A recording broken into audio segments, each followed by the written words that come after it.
మార్పు కోసం మనం యూట్యూబ్ ఛానల్ వీక్షిస్తున్నటువంటి యూట్యూబ్ ప్రేక్షకులకు శుభాభివందనాలు. భారత రాజ్యాంగం 19వ భాగం ఇతర నిబంధనలు. భారత రాజ్యాంగం యొక్క 19వ భాగం అనేది ఇతర నిబంధనలు లేదా మిస్సెలేనియస్ అని పిలువబడుతుంది.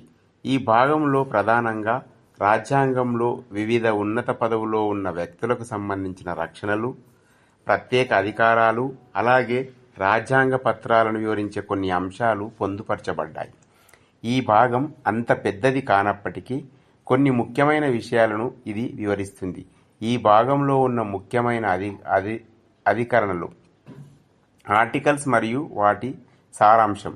1. రాష్ట్రపతి మరియు గవర్నర్ రక్షణల ఆర్టికల్ 361.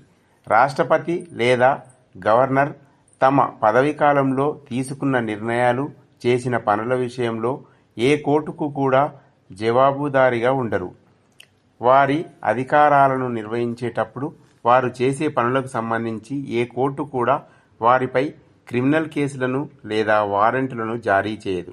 అయితే వ్యక్తిగత పనులకు సంబంధించి మాత్రం వారిపై సివిల్ కేసులు దాఖలు చేయవచ్చు. కానీ అలాంటి కేసు వేయడానికి కనీసం 2 నెలల ముందు వారికి నోటీసు ఇవ్వాలి.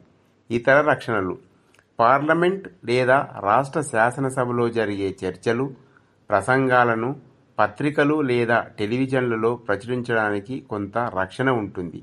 ఇది ఆర్టికల్ 336(1)(a)లో పొందుపరచబడింది. ప్రజా ప్రయోజనాల దృష్ట్యా వాటిని ప్రచురించడంపై చట్టపరమైన చర్యలు తీసుకోరు. అలాగే కొన్ని సంస్థలకు చెందిన వ్యక్తులను కోర్టులకు పిలవకుండా రక్షణ కల్పించే నిబంధనలు కూడా ఇందులో ఉన్నాయి. 3. ఒప్పందాలు, సంధులు మరియు చట్టాలు. ఆర్టికల్ 363.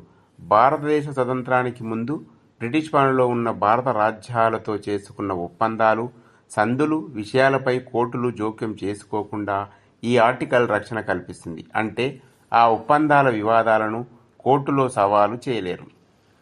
4. ప్రధానమైన నిబంధనలు, నిర్వచనాలు. ఆర్టికల్ 366. ఈ ఆర్టికల్ రాజ్యాంగంలో వాడిన కొన్ని పదాలకు స్పష్టమైన నిర్వచనాలను ఇస్తుంది. ఉదాహరణకు వ్యవసాయ ఆదాయం, కార్పొరేషన్, ఫెడరల్ కోర్టు, హైకోర్టు, భారతదేశం వంటి పదాలకు ఇందులో నిర్వచనాలు ఉంటాయి. ఇది రాజ్యాంగంలోని నిబంధనలను అర్థం చేసుకోవడానికి చాలా ఉపయోగపడుతుంది. ఈ విధంగా 19వ భాగం రాజ్యాంగంలోని కొన్ని ముఖ్యమైన వ్యక్తులకు ప్రత్యేక రక్షణ కవచాన్ని కల్పిస్తుంది. అదే సమయంలో రాజ్యాంగంలోని పదాలను స్పష్టం చేస్తుంది. ఇది రాజ్యాంగ నిర్మాణంలో ఒక అంతర్భాగం. ఈ వీడియో కనుక నచ్చితే లైక్ చేయండి, షేర్ చేయండి, సబ్స్క్రైబ్ చేయడం మాత్రం మర్చిపోకండి. థ్యాంక్ యూ, ధన్యవాదాలు, శుభదినం.